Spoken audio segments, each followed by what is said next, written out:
আসসালামু আলাইকুম সবাইকে। ইলিশের মৌসুম প্রায় শেষ হয়ে যাচ্ছে, তাই না? আমি একটু মনের দুঃখ থেকে কথাটা বলি। সেটা হচ্ছে যে এটা আমার অনেকেরই মনের কথা আমি জানি। সেটা হচ্ছে দেখেন ইলিশের সপ্তাহ শেষে মানে চলে যাচ্ছে সিজন। আমরা এই বছরে কি ভালো ইলিশ খেতে পারছি না? আমি দেখি নাই খুব বেশি একটা। ইভেন সবাই সেটাই বলতেছে সব জায়গায়।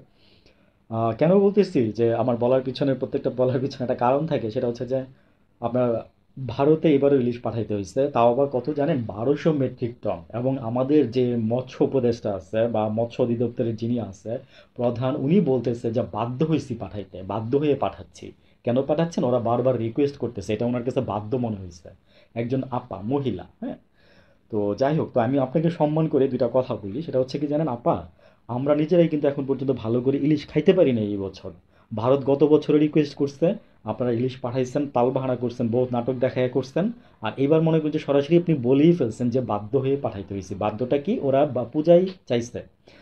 আমার বলার আরও একটা উদ্দেশ্য হচ্ছে, আমি কমেন্টসগুলো পড়ছি ভাই, বিশ্বাস করবেন ভারতীয়রা যেভাবে আমাদেরকে মানে নিগলেক্ট করছে এখানে, হ্যাঁ। নিগলেক্টটা কীরকম আমি আপনাকে বলি। আমি বললাম না, ফার্স্টেই বলছি যে আমি আমার মনের ক্ষোভ থেকে আজকে কথাগুলো বলবো।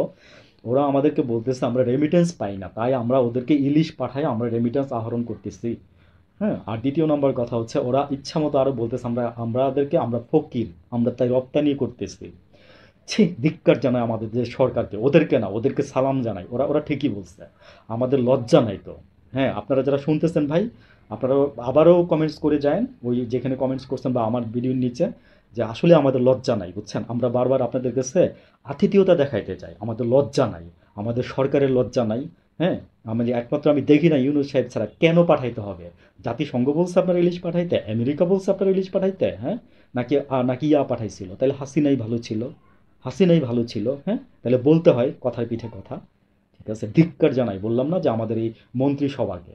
আমি আমি জানি না যে ইউনূস সাহেব না পাঠাইতেন কি করতো? ভারত যুদ্ধ করে দিত আমাদের সাথে, যুদ্ধ লাগিয়ে দিত ইলিশের জন্য, হ্যাঁ। কোন মান সম্মান রাখছেন? কোন মান সম্মান রাখছেন? বাঁচাইছেন কোন মান সম্মান? বাংলাদেশের মানুষ এখন পর্যন্ত ইলিশ ছুঁইতে পারে নাই ভালো করে, জানেন? তাও আবার কি জানেন? $12.5 মূল্যে মাত্র কেজি, কেজির উপরে ইলিশ। অথচ আমাদের দেশে একটা কেজি ইলিশ উপরে কিনতে গেলে $12.5 মানে কি 1500 টাকাই ধরেন। 1500 টাকা দিয়ে তো কিন্তু আমরা পাচ্ছি না।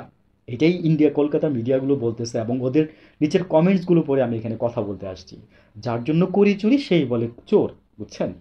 যার জন্য করতেছি চুরি তারাই বলতেছে চোর। অথচ আমাদের মাছে তারা খাবে। তাদের যুক্তি হচ্ছে আমাদের শাক তোদের ইলিশ লাগে না। হ্যাঁ, অথচ আমি জানি যে তারা মেঘনার ইলিশটার জন্যই তারা এরকম করে। ঠিক আছে? তো এনিওয়েজ, ব্যবহার বংশের পরিচয়। ভালো থাকবেন। আসসালামু আলাইকুম।